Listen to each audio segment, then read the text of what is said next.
A industrialização foi um dos processos mais marcantes da história da humanidade. Ela não transformou apenas a forma como produzimos bens, mas também redesenhou completamente as cidades, a geografia e a vida das pessoas. Com o surgimento e o crescimento das indústrias, principalmente a partir do século XIX, iniciou-se um movimento intenso de pessoas deixando o campo em direção aos centros urbanos. Esse fenômeno ficou conhecido como êxodo rural. Trabalhadores que antes viviam da agricultura passaram a buscar nas cidades a promessa de emprego, renda e melhores condições de vida. No Brasil, esse processo se intensificou a partir da década de 1950, quando a mecanização das lavouras reduziu a necessidade da mão de obra no campo. Tratores, colheitadeiras e outras máquinas substituíram o trabalho manual e muitos agricultores ficaram sem alternativa a não ser migrar para as grandes cidades. O resultado foi um crescimento urbano acelerado e muitas vezes desorganizado. As cidades brasileiras passavam a receber uma quantia de pessoas muito maior do que podiam suportar. Faltava infraestrutura, moradia, saneamento e transporte. Foi nesse contexto que surgiram as favelas, os cortiços e os loteamentos irregulares, espaços improvisados sem planejamento onde a população mais pobre se instalou diante da falta de opção. Enquanto alguns poucos se beneficiavam com o progresso industrial, uma grande parcela da população enfrentava o desemprego, a precariedade e a exclusão.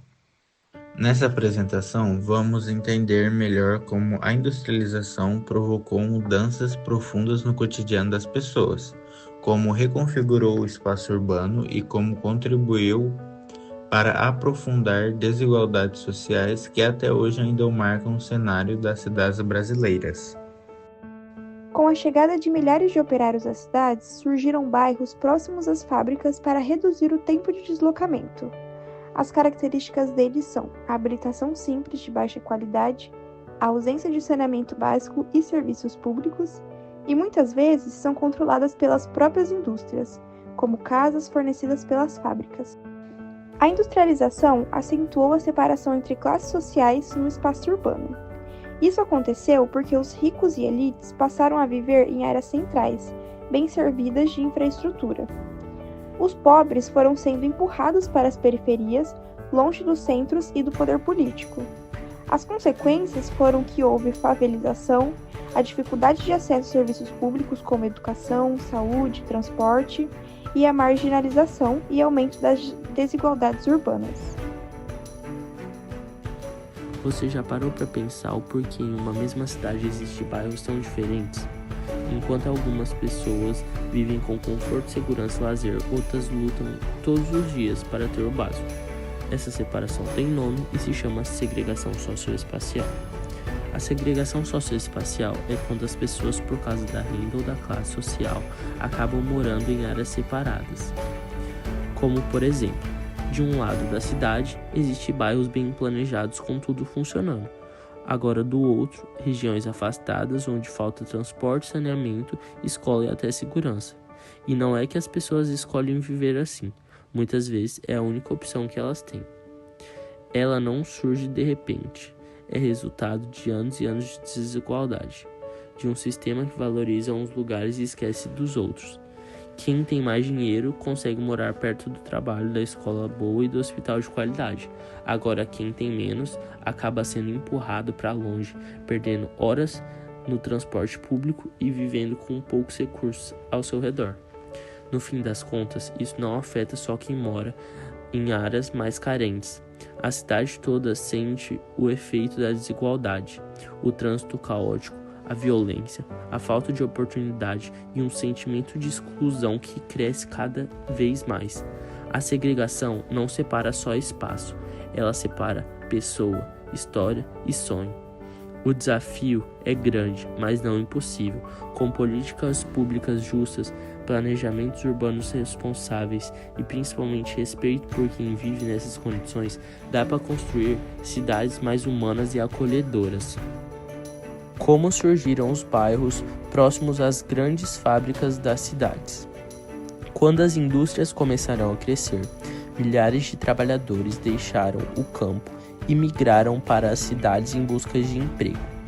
Mas as cidades não estavam preparadas para receber tanta gente. A solução foi criar bairros próximos às fábricas para que os operários pudessem morar perto do seu local de trabalho.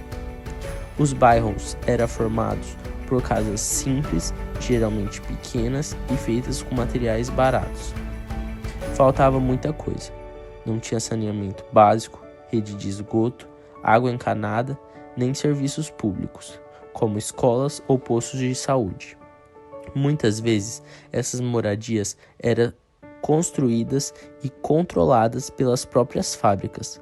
Assim, os trabalhadores pagavam aluguel para seus patrões e ficavam ainda mais dependentes da empresa. Com o crescimento rápido e sem planejamento, esses bairros ficaram superlotados e insalubres, o que aumentava o risco de doenças. Além disso, os operários trabalhavam muito, recebiam pouco e ainda viviam em condições precárias. E foi assim que, junto com o crescimento das indústrias, surgiram bairros que mostravam não só o avanço econômico, mas também os desafios sociais da urbanização industrial. Alguns problemas estruturais das cidades industrializadas são a falta de saneamento básico, como esgoto a céu aberto e a contaminação da água. O transporte é precário, a mobilidade urbana é difícil e ocorre a superlotação. Temos também a habitação inadequada, moradias em altas áreas de risco, sem segurança ou legalização. Temos violência e insegurança. O crescimento de áreas marginalizadas contribui para o aumento da criminalidade. Temos também muita poluição, tanto no ar quanto nos rios, por causa das indústrias. Com o tempo, muitas fábricas foram fechadas e deixaram grandes áreas abandonadas nas cidades. Então, o que aconteceu com esses espaços? Eles passaram a ser reutilizados como condomínios, shoppings, centros culturais ou polos tecnológicos. A gentrificação é caracterizada pela transformação de áreas urbanas, antes consideradas menos valorizadas, geralmente com moradores de baixa renda, em áreas mais valorizadas. Com a chegada de moradores de maior poder aquisitivo e atividades comerciais, esse processo leva ao aumento do custo de vida, incluindo aluguéis e preços de imóveis, o que pode forçar os moradores originais a se mudarem para as outras áreas. A valorização dessas áreas atrai a população de maior renda, e os antigos moradores, geralmente mais pobres, são expulsos por não conseguirem arcar com o aumento dos preços. A industrialização não mudou só a forma de produzir, ela também mudou a forma de viver nas cidades. O espaço urbano foi reorganizado, surgiram novos polos de emprego, novas periferias e grandes deslocamentos internos. Muitas pessoas passaram a se mover diariamente em busca de trabalho, o que criou rede de transporte e migração dentro das próprias cidades. As cidades espaciais aumentaram. Enquanto algumas regiões se valorizam e recebem investimentos, outras eram deixadas de lado. A divisão entre centro e periferia se tornou cada vez mais evidente, aprofundando o contraste entre as áreas bem estruturadas e as regiões marcadas pela exclusão. Essas mudanças mostram como a industrialização e a urbanização caminham juntas. Elas impulsionaram o desenvolvimento econômico, mas também deixaram desafios profundos, segregação social, desigualdade e moradia precária. Mais do que entender o passado, é preciso refletir sobre o futuro. Planejar as cidades cada vez mais justas e inclusivas é essencial para garantir a qualidade de vida para todos que vivem nela.